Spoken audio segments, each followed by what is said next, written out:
Hello, my name's Greg Nahn. I'm a senior building science specialist with Slipstream, and I was asked to share two of my more memorable moments that I have within weatherization.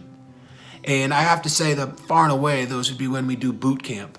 And boot camp is not necessarily fun because you're training weatherization workers not on how to do the audit and how to write a scope of work, but you're training them on how to actually air seal and insulate a home. So this can be dirty and dark and difficult work, and it can be very hot, particularly in the summertime, or you might be really cold in the wintertime. But in the boot camp is where the rubber meets the road. I want to say it was the summertime because it was kind of hot as I recall. But our initial assessment of this 3-story home with a walk-up attic, my colleague discovered that the walk-up attic did not have a door to it. We found the door in the basement about 15 minutes later, and it took only about half an hour to walk that door up the stairs and put it back in place. And in that one moment, we probably reduced the air infiltration, exfiltration of that building by half. I don't know how long the door had been off, but the occupants had no idea that it was not where it should be.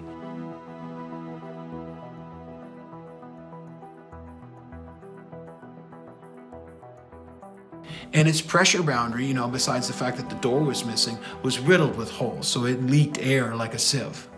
But by insulating the floors, dense packing the floor, dense packing the walls, we were able to reduce the amount of air just, leaving and entering the home, improving the comfort, improving the efficiency of the building, beyond what most people thought would be possible.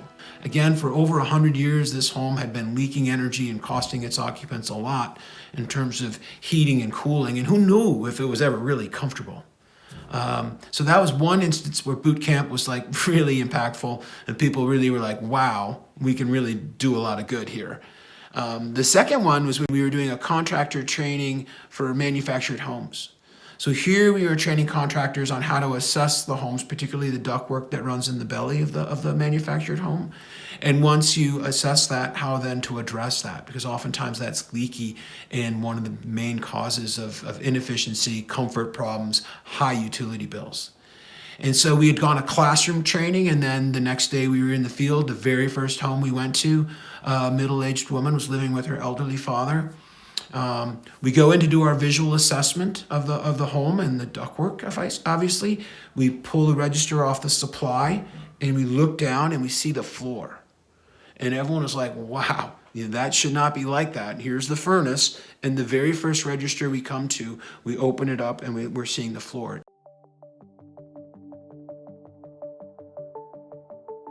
About a 4 or 5 foot section of it was just missing. It wasn't even down there. I don't know where it went.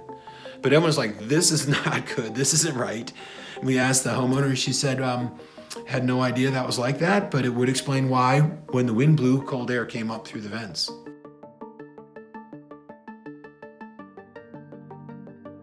And now, get delivered comfort to all those bedrooms.